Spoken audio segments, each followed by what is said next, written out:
What's up, heathens? How y'all doing? Today we're going to be doing another atheist, journey to atheism type of interview with Adam the Atheist. If you guys aren't subscribed to Adam, I've got their link down below in the description, so please head on over there and subscribe. They're putting out a lot of great content, so I highly suggest this creator. We're going to get into talking with Adam here in a second. Do you want to come in and say hi real quick? Hey, how's it going, everyone? So if you want to hear more about Adam and their story, then please stay tuned.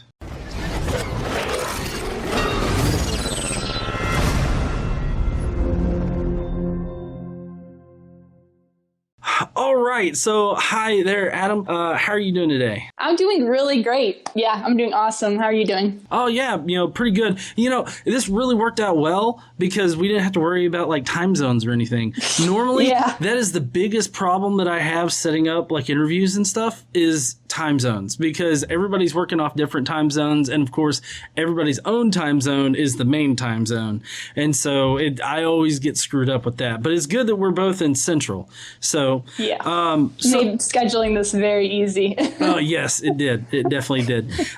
So where I want to start out with is, what religion did you grow up in? Like what was it like for you growing up as a just a person in general? Yeah, so we were non-denominational. We were about as close to Pentecostal as you can get, while still thinking Pentecostals were wild. So it was a spirit-filled church. It was very, very evangelical. And growing up in that environment was interesting. I have a lot of experiences of so-called the gifts of the spirits and people like holy laughter, speaking in tongues, which I have a video of me jokingly trying to do it. I never really could.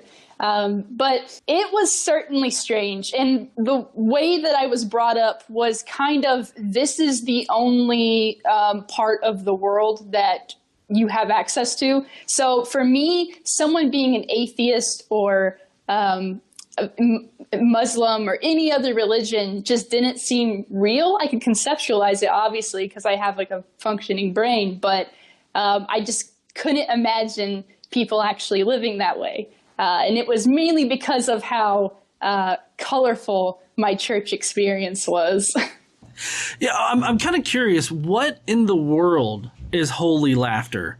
Like, because I know the tongues. I've seen the tongues all over the place. I'm kind of curious what holy laughter is. It is literally people bursting into hysterical laughter, like laughing fits. And that is seen as a manifestation of the Holy Spirit. I get invaded by the Holy Spirit every night when I look on Imager.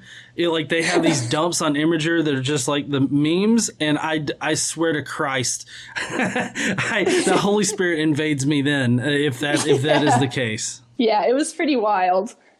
So, as a kid, did you participate, in the whole holy laughter, the speaking in tongues thing? No, I tried to. I was always raised that if you ask God for the gift of speaking in tongues, it would be provided to you. And so I tried that because everyone else around me did. I saw siblings suddenly begin to be able to speak in tongues. My parents both spoke in tongues, just the entire church. So there were times that I tried. But even as a young child, I was never really the type to fake it till you make it. And I genuinely believed at that time that God was real, that these gifts were available. And so I always felt that if I was going to be given the gift of the Spirit, it would be a life-changing experience, and I wouldn't have to fake speaking in tongues because I sucked at it and I just couldn't fake it. But that just never happened, of course. I was never given any gift. So as far as everything else, honestly, it kind of freaked me out. There were a lot of revivals that we would go to, and it was, at that time I had anxiety, which I didn't know, but those environments were extremely anxiety inducing, and I never quite understood why I was so freaked out. But now that I'm older and I understand what it was that I was seeing, it makes a lot more sense. But I always tried to distance myself from the holy laughter, and there'd be times where people would grab these church banners and run through the sanctuary it's like you're in God's army or something like that. And I just always distanced myself from that because it just kind of freaked me out. Well, so, I mean, I'm getting a picture here in my head of just people randomly bursting out laughing, talking nonsense, jibber jabber, and then just getting flags and running down the aisles and everything. And it's just, I can only imagine how, I understand being anxious in that particular situation. I mean, I think any kid would be like, I don't know what the fuck is going on. Yeah. This guy just got possessed by the Holy Spirit.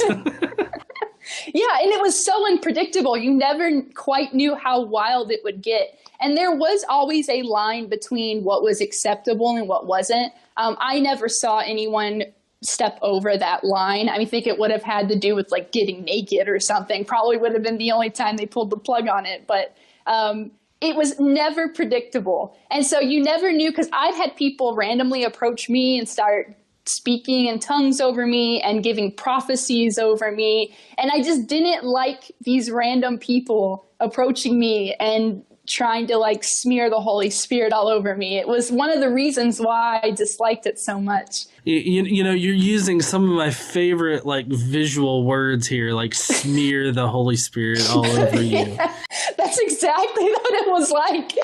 They'd get the oils and they'd just come and start just literally just smearing it all over your face. It was bizarre.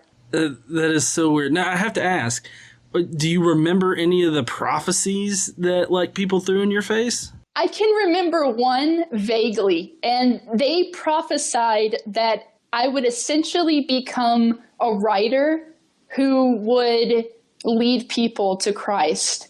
And in a way, I'm kind of a writer. I write scripts for my videos, but I'm certainly not leading people to Christ. Yeah. But yeah. No, it went totally south in that particular prophecy.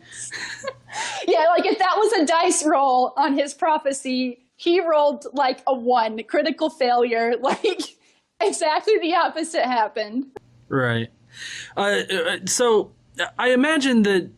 What was your technical denomination? It would just pure evangelical type of crazy, or?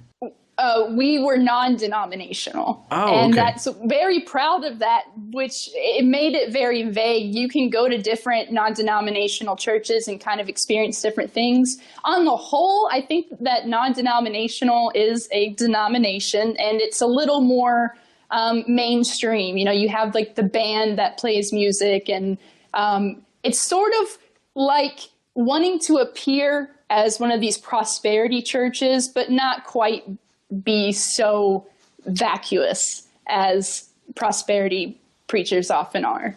Yeah. I mean, with the prosperity preachers, I mean, I don't know. I guess you didn't really have did you have a lot of calls for donate $1,000? That's the devil's gonna get me.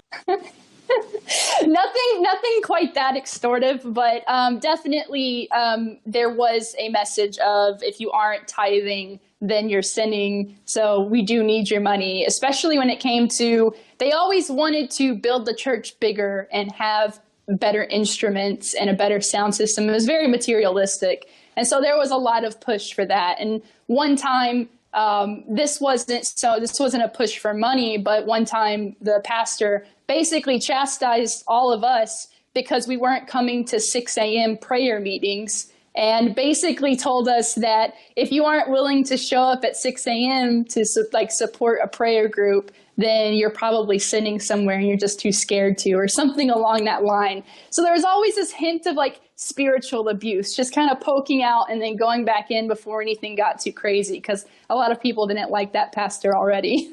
Oh, wow. Yeah, because now I have to say, your non-denominational experience is vastly different than mine, because I eventually went to a non-denominational church that was, I guess it was more based on Baptists than anything.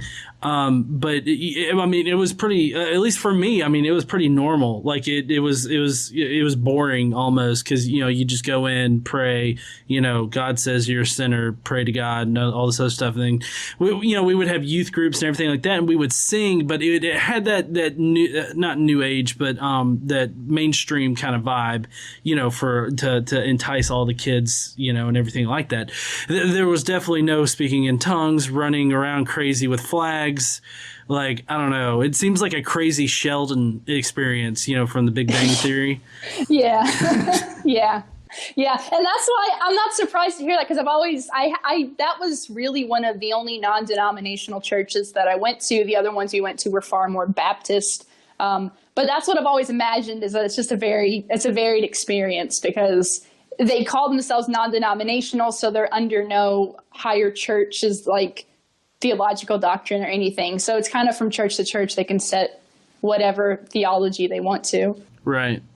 Now, I'm going to ask you this question, and it may be hard to answer. Regardless of the holy laughter, the speaking in tongues and everything, was there any particular crazy thing, like theologically, that you believed, like, as a kid?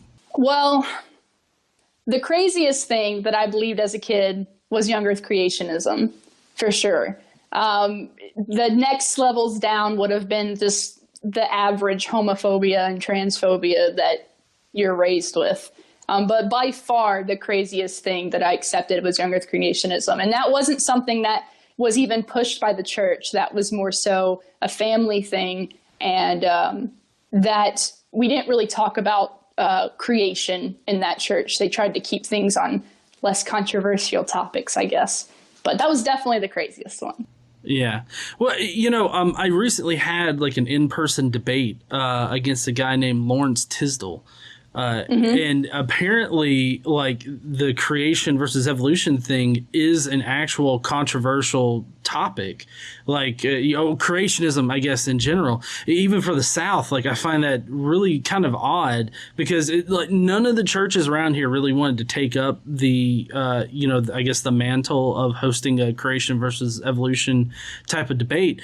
And luckily, they were able to set up with the church to do it. But it's really kind of weird, how that seems to be a controversial topic. But now you said that it's more of a family thing, the young earth creationism. And I want to point everybody now to a video that's linked in the description and probably the first comment, where you talk about growing up as a homeschooled young earth creationist. And I'm just wondering if you could, talk about that a little bit. Like, what was it like?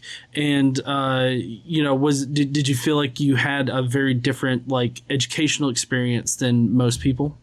Yeah, absolutely. And what it was like, to be honest, I would say that it was stunting. It was confusing. You hear these talking points from creationists such as Kent Hovind or some, Ken Ham, and you maybe there's some people that think, well, surely there's more to their argument than that. Like, surely there's something else there besides this talking point. And there's not. And so it makes for a very confusing educational experience for children, especially because you're told that God designed something this way, and that's where the conversation ends. You don't learn about the inner functioning of things, because so often those, if you really take an objective look at those, you'll see that they favor the evolutionary theory over creationism. So it created this very confusing loop in my mind where I wanted to know more, but the answer always seemed to be, well, that's just the way God did it, and that was the end. And coming out of that was honestly one of the best things that ever happened to me. Yeah, I'm really glad that you've described it like that, because that's recently, after, in preparing for my debate and everything, I really realized that that's what, creationism is. It's a giant God stop sign for any kind of further inquiry. And how do you think that affected you, like, as far as your education goes in general? It was very detrimental. That type of stunting goes beyond science. It goes into that sort of, when you're pushing a certain ideology into the schoolwork, it's gets into your history curriculum. It gets into like your English curriculum. The Bible curriculum I had, everything is pushing a certain ideology. And I felt whenever I graduated, which when I graduated was literally just a piece of paper with like my grades written on it. It wasn't notarized or anything. And the college here would accept it. I mean, that's how loose some of the restrictions are for homeschoolers. There are some states where if I try to take that, they'd be like, we're going to need more than that. But in Texas, no. But back to the topic.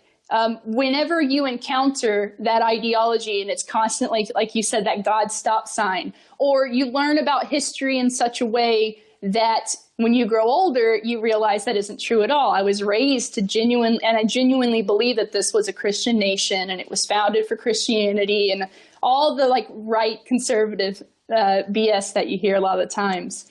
But it definitely negatively affected me. And I've been making up for that lack of an education ever since, really and truly.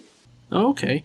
And I'm sure we'll touch on that here in a bit, but I'm kind of curious, like at what point, I'm guessing you said that you graduated from the homeschool thing, and then you went to college. What was that like, transitioning out of the homeschooling, young earth creationism kind of homeschooling, to going to college? Right. Well, I should have clarified. I haven't actually enrolled in college yet. I was getting ready to, and now it looks like I'll be moving soon. So I'll be waiting until I move to Austin, Texas, and then I'm going to start university then. Okay. But I imagine that it will be very interesting and probably very difficult for me at first, because not that public school is like university, but in public school, you do have that classroom setting and you have your timeline for each day and the homework and everything. And that was never something that I encountered. So I think that it'll be an adjustment, and I will definitely let people know once I actually do start. I definitely will keep everyone up to tabs with what it's like transitioning from those. Oh, yeah. Sorry. I thought that you had already been in college for a little bit. So my bad about that. No, I didn't clarify, so you're good. Okay. Well, yeah, and I have to say, even coming from a normal kind of school setting to go into college, that can be tough for some people, because a lot of people find a lot of freedom with it, and they kind of get caught up in that. Luckily for me, though, I didn't have a life, so I was able to continue doing the whole school thing without really a break in it. So, but I'm wondering, at what point, like, did you start questioning, like, everything that you had been taught? Was there any certain point or any one thing in your past that you can really attribute that to? Yeah, it was the moment that I realized that I liked girls, and that was the main thing. I'm not cis, and that was something I discovered later. But at the time, I didn't realize that. And so I realized that I liked girls. And that obviously was a huge point of contention between my parents and I. And that was definitely the first thing that got me truly questioning Christianity.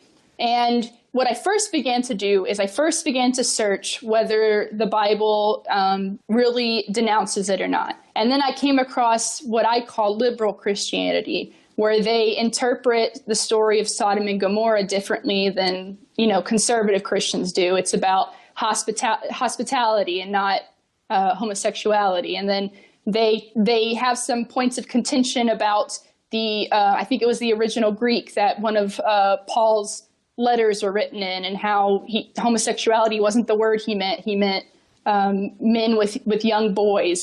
So I discovered that theology, but that actually hurt my belief more, because I was raised that the Bible was inerrant and that that God only has one word.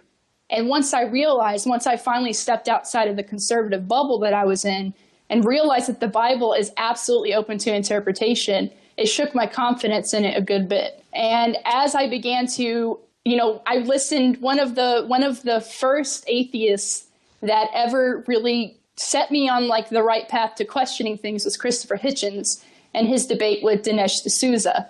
And Dinesh D'Souza is an idiot, but somehow he was able to debate Hitchens. I don't know how he was able to land that, but but of course Hitchens was like just very strong in that debate, and that was propel me a bit forward towards atheism. Okay.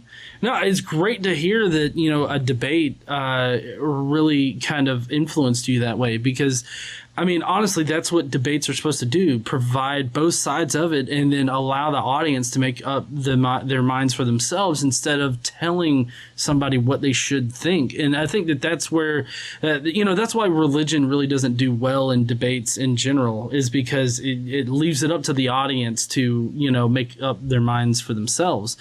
But was there is there anything in that debate that really struck you or really sticks out in your mind that made you question anything?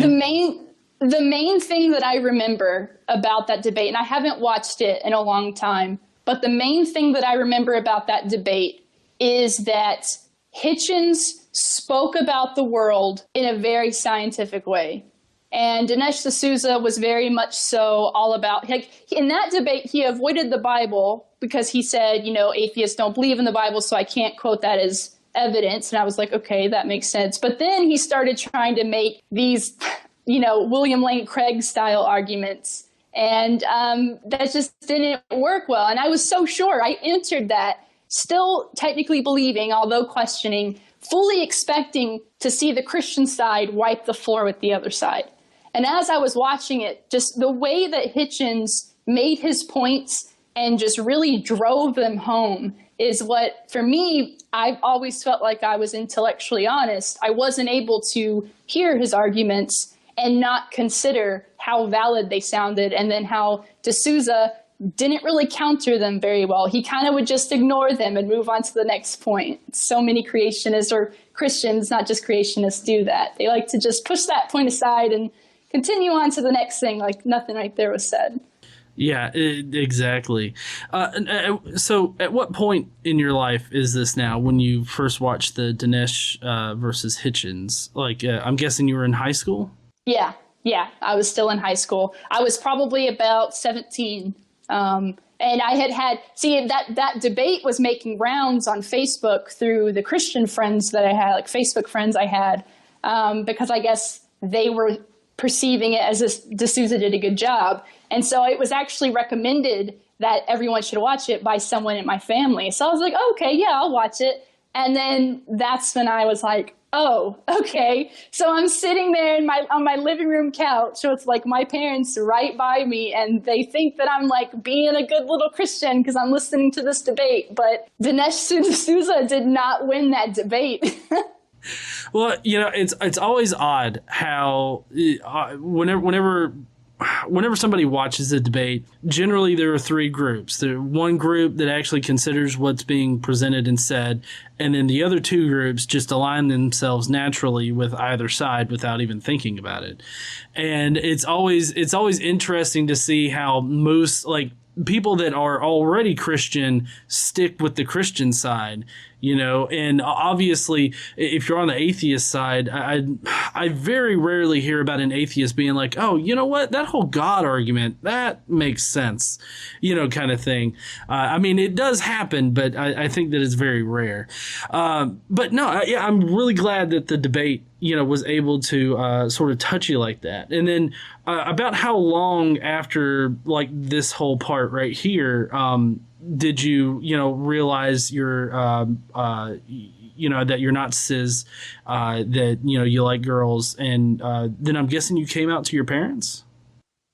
Yeah, I was actually forced out of the closet with my parents. Oh, wow. And so that went really swell. And it basically culminated in a situation where I kind of left on my own, but I was kind of kicked out. And so I was able to enter an environment where I was separate from my family, which actually was a huge bonus for me at that time in hindsight.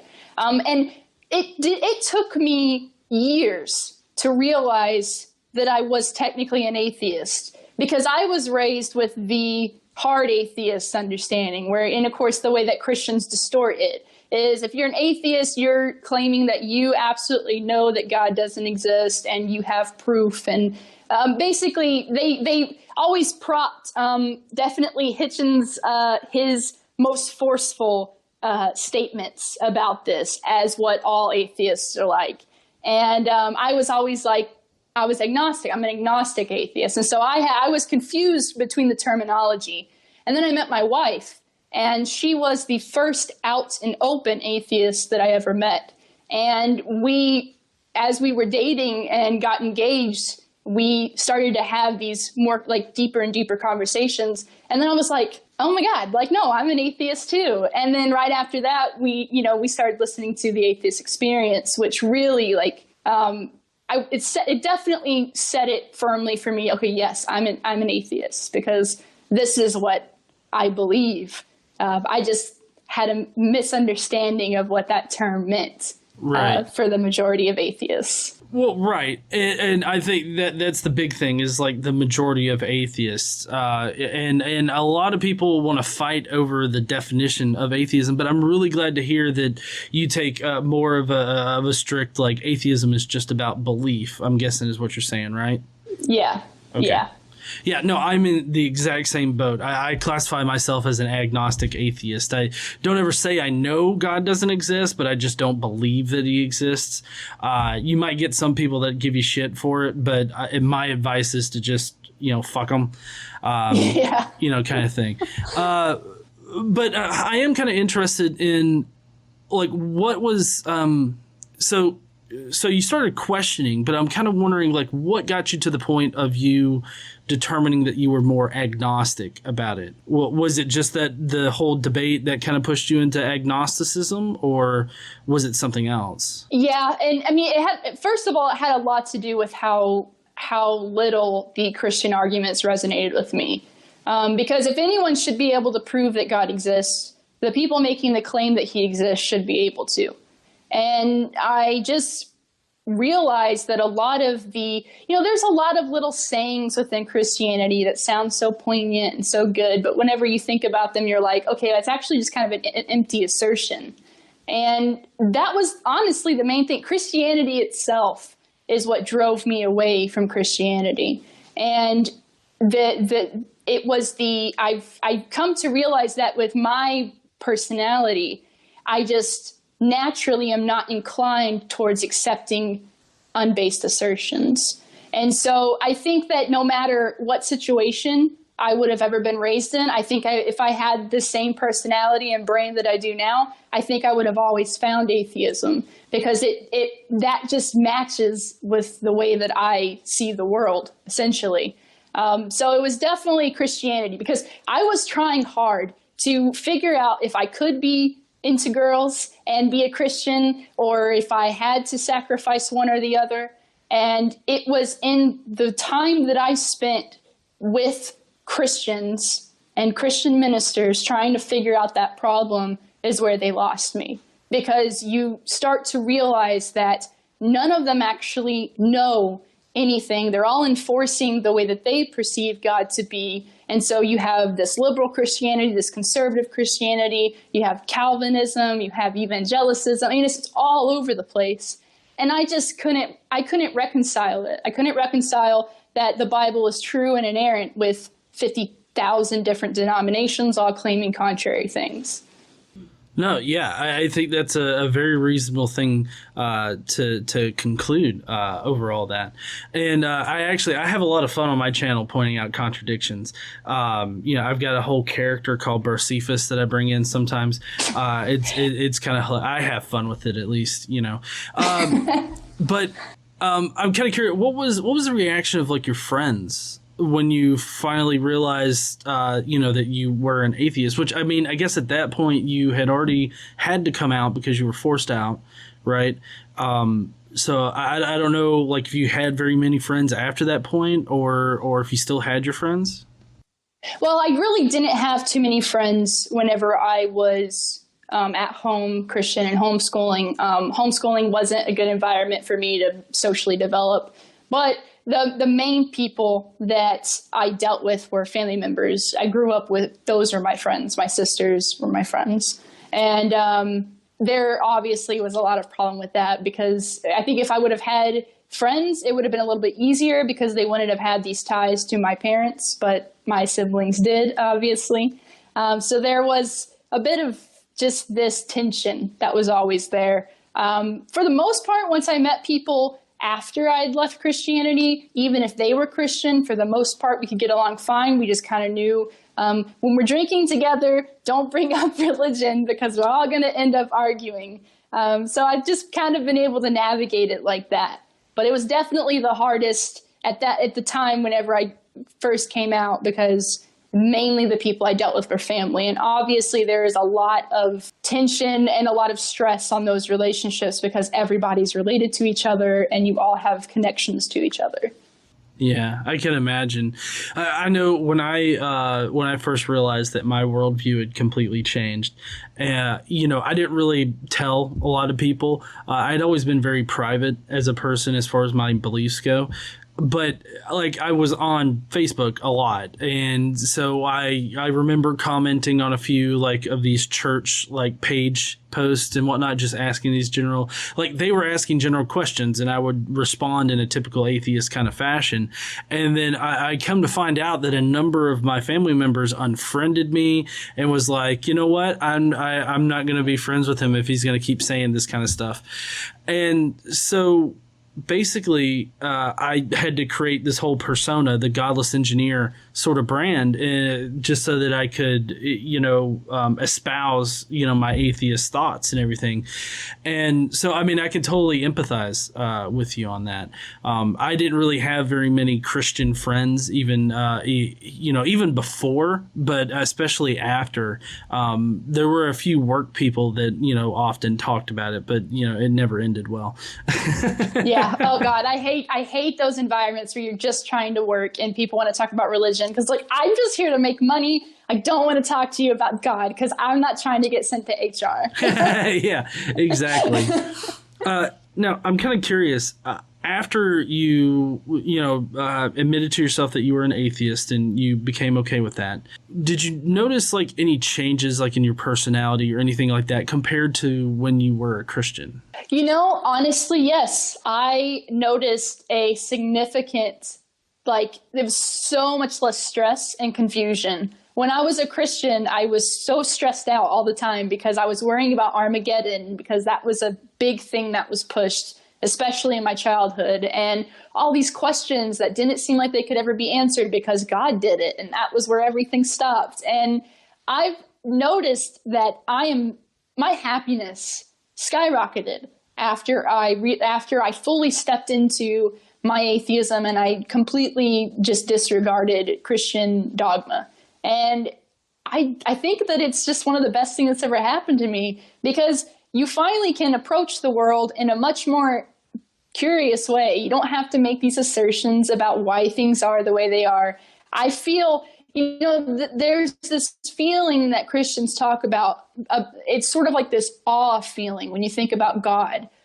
I kind of experienced that a couple times as a Christian, but I've noticed that as an atheist, I experience that more, and I can experience it just from looking up at the sky at night and seeing stars. Like I can have this, what Christians might call a spiritual moment.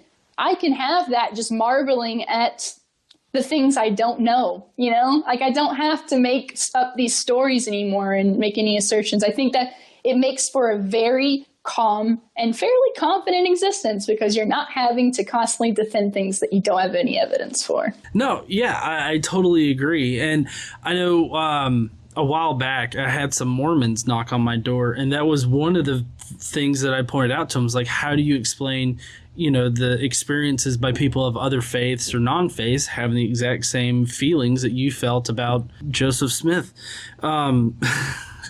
That one's always a hard sell for me. Like Mormonism in general, I don't know what in the fuck they're thinking, but apparently a lot of people believe that shit.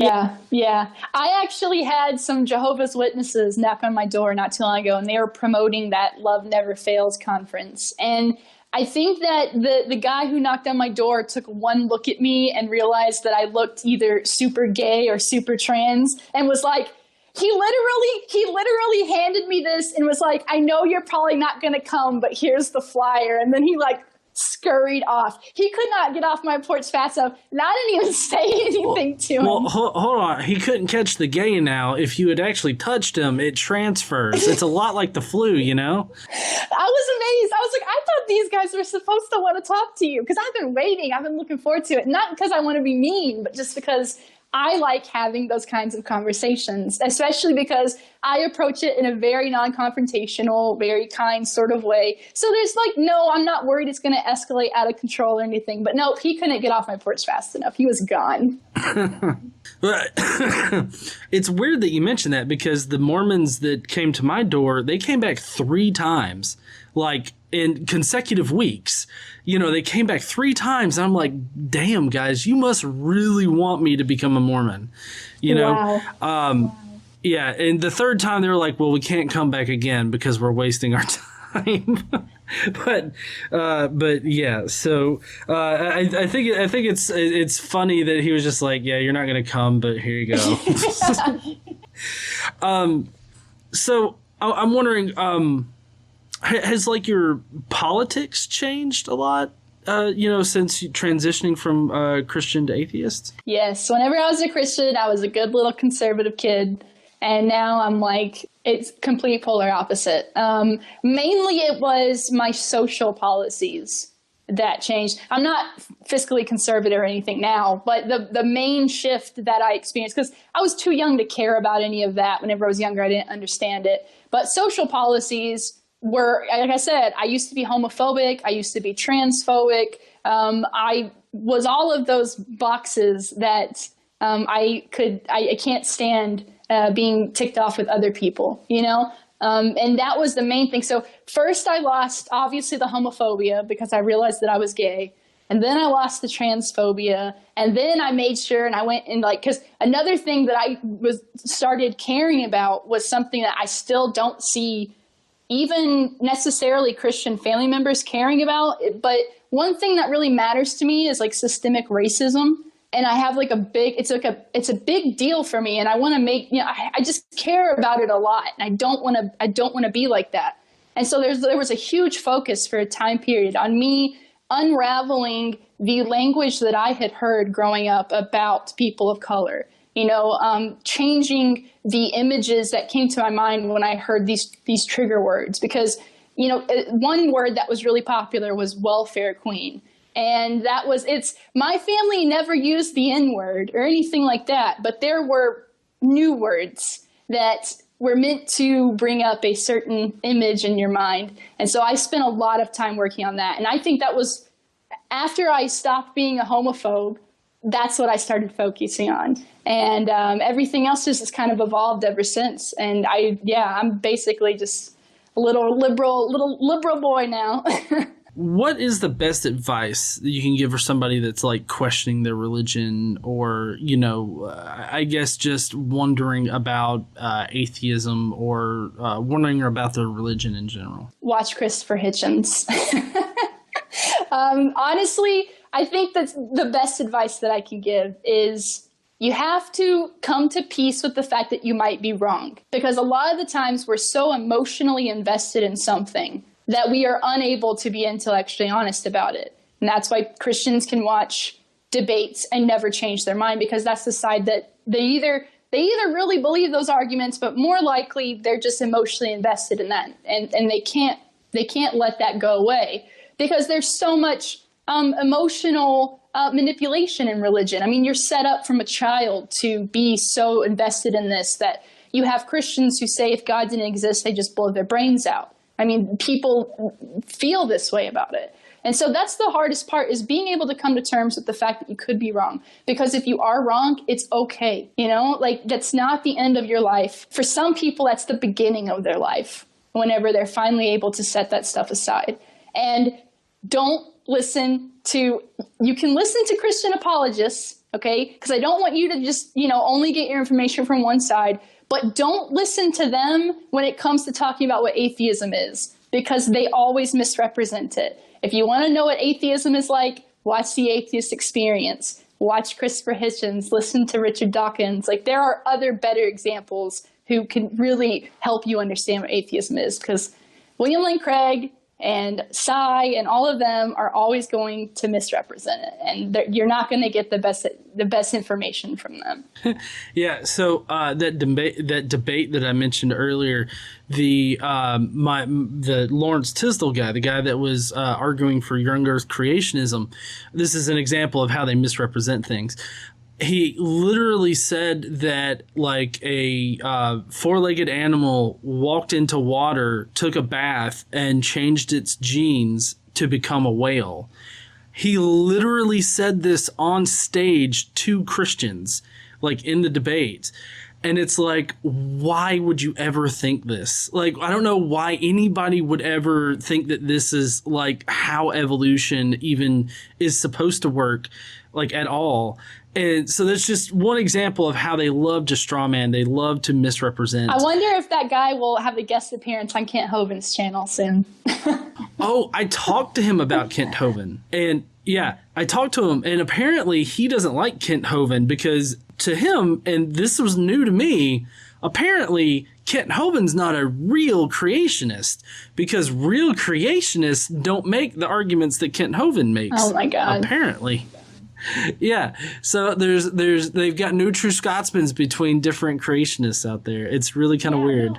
Yeah, no, I mean, anytime that you start talking to, like, you start letting Christians talk about other Christians, you're just going to have like a fallacy day, because it's just going to be everywhere. One of my favorite types of debates to listen to are Christians debating against each other. It's really fun because they're both using the same material to like contradict each other. That is a very fun way to enjoy a debate. I suggest having some alcohol if you do drink, because it's way more fun if you take a shot every time they say something stupid. Oh, yes, it definitely is. Every live stream I do, I have a beer. And I actually got to debate Kent Hovind, which... Yes. Yeah, Sorry, go ahead. Did you see that? Yes. Oh, you did? Did Yes. you know that whales have 15-foot penises? Yes. That was great. That was one of my favorite parts of the whole thing. That was so fantastic. Well, I mean, everybody gives me shit about how the whale penis thing got brought up. And I went back and looked at it, and I'm not even the one that brought up whales or their penises. And I'm the one that gets, like, hit with the whole whale penis thing, all because I just wanted to hear him say it again. And I got called a pervert for it. And it's just like, I don't have to be a pervert to want Kent Hovind to say whale penis again. Yes. I wonder if he was just like shuddered while he said it. He's just like, huh. Yeah, I don't know, because he didn't catch on immediately. He caught on in the middle of his sentence and he's like, you know what I'm talking about. Why are you drinking that beer? I wouldn't even hold that thing. It's like, okay. Oh gosh, Kent Hovind is my favorite creationist. I don't know why. It's probably because his just narcissism knows no bounds, but I would much rather, if you had made me pick between all of them to watch, I'm going to watch Kent Hovind, because he's definitely, in my opinion, the most amusing. Well, if anything, it's just for how he pronounces words, like water. Yes. Yes. So now, what is like the best advice that you can give like new atheists, like people that are freshly realizing that they don't believe in a God, and you know they're coming into this community kind of new? You know, what's your best advice for them? Honestly, I think that one of the best things to do, if you are the type who is able to reach out to people that you don't know, people in this community are extremely welcoming and very kind. And I think that it's very easy to just reach out to either a creator or someone who's in the community that maybe doesn't create content, but you see them on Twitter or anything.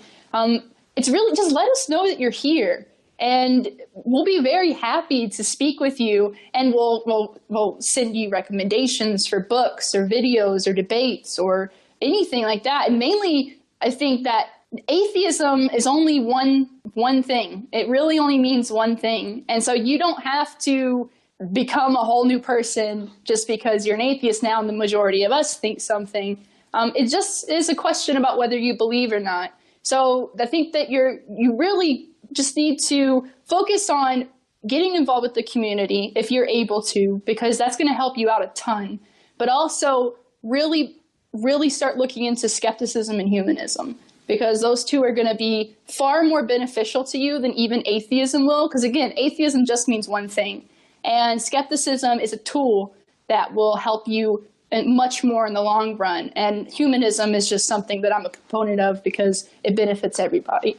No, I couldn't agree more. And I just to drive home, the whole contact us thing. I definitely think everybody needs to, especially, if you're creating content or whatever, don't hesitate to like tag me in a tweet. I generally, if somebody makes a video and tags me in it, I, will retweet or try to get some more eyes on it or something. And so I definitely think that that's a really good piece of advice to give people. And I'm really glad that you feel like the community is welcoming, because I feel like that's one of the things that I really try to push, myself, is trying to be, open to people, welcoming, and, building this sense of community. And I feel like I've done that on my channel at least. And I'm hoping that I can kind of influence that in the community at large. Absolutely. Especially, so YouTube is kind of a fickle beast, and some of these online communities, especially through YouTube, can be so toxic.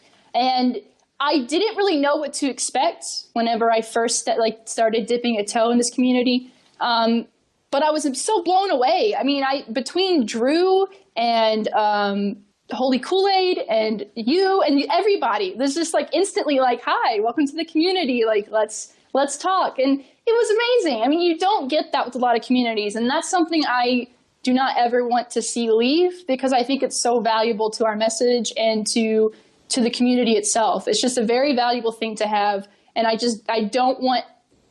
so glad that for the majority of the people here, there's not this sense of superiority or anything, or this hierarchy. I'm glad that it stayed very down to earth. And that's a real benefit, and why I think that even if you're someone who's just coming into your atheism, you can reach out and talk to us, because we're here. We're not special. We're not idols or anything like that. Like, we're just right here, and we want to help you. No, yeah, and hold on. I have to disagree. There is a hierarchy here. I'm king of the whale penises, okay? Nobody's going to usurp that throne, okay? You can have your whale penis throne. That is yours. I don't think anyone else wants that. Go ahead. Oh, man. No, that and ukulele. Like, apparently I'm known for the ukulele. That's cool. I wish I was known for the ukulele. I mean, I can't play the ukulele, but everybody knows I try.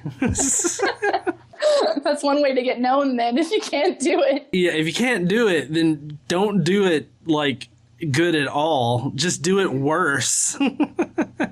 But I do want to caution you and, everybody that is watching that, as with every community, there are toxic sections to it. And I think a lot of people come into any community and they expect it to be like toxicity free. And you're always going to find somebody that's being toxic or some kind of toxic element to it, because for one thing, atheism is just like we've discussed here, the answer to a single question. It's just, whether or not you believe in a God. And so that's going to encompass like a lot of different people. So I've seen a lot of people in the past be discouraged from being part of the community because of this toxic element. But I just hope everybody knows that, the community is what you make it. If you want a good and positive community, then it takes everybody working together to do that. And letting a toxic element drive you out of a community that you want to be in, I don't think anybody wins in that case except for the trolls and these toxic people. So I've seen some creators get chased out and not really want to be part of the community. And I really hope that, that doesn't happen to you or anybody else that could be watching. Yeah, no, I'm a stubborn goat. But I actually made a video about that recently, just last week, I think. And I want to basically add to sort of reference that real quickly. And I said at the end of that video, basically the same sentiment, that if you encounter some of the more toxic communities, maybe these sub-communities aren't the best for you, and you start to get discouraged, you can come to mine, because that isn't the way that we function, and we're very welcoming on my little corner. And most of these communities you can go into. But really and truly, if you get a bad start and you encounter somebody who isn't necessarily the best, come over to this side, because we'll try to take care of you. Yeah, and I think that really focusing on on building your own community on your channel, letting people know what to expect when they get there, and having that place is like, look, we're part of this larger community, but here on my place, it's my rules, and this is how I want my community to be, and I think that that's a very good way to go about it. So I commend you for that, and I did watch that video. And I've got you on I don't think I had the bell on for your channel for some reason. You know how YouTube likes to do. It's okay. So yeah. I re-hit the bell, so I'll get notifications about your videos Thanks. when they pop up. But Cool. I've really liked all the videos that I've seen of yours, and I hope that everybody will check out all the video links that we have in the description. Especially the Evangelical, I think is what you kind of titled it, the homeschool Evangelical, and then the most recent community type thing. So do you want to tell people like what you plan on like discussing on your channel, or what kind of topics you hope to cover? Yeah, so Phil Ferguson, I recently had an interview with him, and he described my channel in the best way. He said that sometimes I am fun and cheeky, and other times I am deadly serious. And so on my channel, we tackle a lot of serious topics. There's always a level of what I aim for, at least, is empowerment or some upliftingness to it. There are a lot of places you can go, and you can just become so depressed over these issues, and there's no way to fix it. We're not so much focused on the negative. We talk about it, and we consider the implications and the consequences, but we are heavily focused on what can we do to help with this situation. And then sometimes we just watch Christians embarrass themselves on TikTok, and that one is where the fun comes in. If anyone wants to watch cringy Christians, check out the TikTok videos. I promise, not promoting, just being honest, you will not be disappointed, because I found gold. It was good. Yeah, that's actually next on my list to check out. I saw the TikTok videos and I'm like, watch later. Yes, they are fun. They really are. I also had fun with that one because I got to play around with my editing and make it a little more zany than I normally do. Because obviously for most of the topics I talk about, I don't need a bunch of weird cuts and edits, and it's not suitable. But in that one, I got to have a little bit more fun. So in those, you'll see a little bit more of my goofiness kind of poking out. Well, that's good, because I mean, I think that that's it's very good to sort of, have that kind of, I guess, comedic sort of sense about it. I know for me, especially because I like to, I believed in these things when I was a Christian, and, me making fun of it now is kind of like, I guess, taking the power away from, I guess the Christian thought process, or how serious those things seemed to have been when I was younger. And so it really helps me out a lot, I know. Yeah, definitely. I absolutely can agree with that. And I think that that's something that I would imagine that most ex-religious people can probably relate with. Oh, I don't know. What I have learned is that there's a significant portion of the atheist community that doesn't want you joking when you're talking about science. And apparently you cannot try to be funny and communicate science at the same time. Apparently that's just a big no-no. So Okay. I mean, I still do it. I mean, Yeah. whenever I talk science, I still throw in jokes every once in a while. But, I've noticed that there are some people out there that don't like the comedic sense of it. And they're like, you know what? I'm just not even gonna. But, everybody likes what they like. And I think that you have really great content. And I think that you're definitely worth a subscribe. And if you're not subscribed to Adam the Atheist, their link is down below and you need to go and subscribe to them. Yes, we just hit 1K, which was a huge milestone because I get access to the community tab. So I'll be able to interact with my audience much more, not just the Twitter ones. And we're going to be doing a 1K live stream celebration. I still have some creators to invite to that. But it's just going to be one of these nights after I get to the community tab and find out what time would be best. Me and some creators are going to get together on my channel, and we're trying to think of maybe some games to play, but we're just going to be hanging out and having fun, and we may or may not be having a few drinks as well. So it will be really fun. So if you like those kinds of live streams, you'll see it on my channel through my community tab. Yeah. So if I can make a suggestion, the best thing to do, reading hate comments. That is the best thing that you can do. I haven't gotten that many yet. I'm so disappointed. I have not gotten hardly any hate comments. Like, I get these weird comments that I'm like, okay, but I have not gotten any hate comments yet. I don't know what's wrong. I must not be pissing people off enough. Oh, trust me, you're going to get there. They always find you. And they always find something wrong with you. It's like, I can't believe your fucking hat. Fuck your hat. Yeah. And I have a thick skin, so I'm not really scared of it or anything. Honestly, I'm kind of looking forward to being able to laugh. Like, it's going to be funny to me. Well, everybody, like I said, if you're not subscribed to Adam the Atheist, go over there right now. The links are down below in the description. Is there any place else where people can find you? Yes, Twitter, Adam the Atheist, Instagram, Adam the Atheist. I do not have a Patreon yet or anything like that. That is something that will be coming later. But mainly it's YouTube, Twitter, and Instagram. And I'm very active on Twitter. So if you want to say hi or let me know that you saw this and maybe that you subscribed, shoot me a DM or just tag me in a tweet, and I will be very happy to respond. Awesome. If y'all aren't doing that right now, you need to go and do it right after this video ends.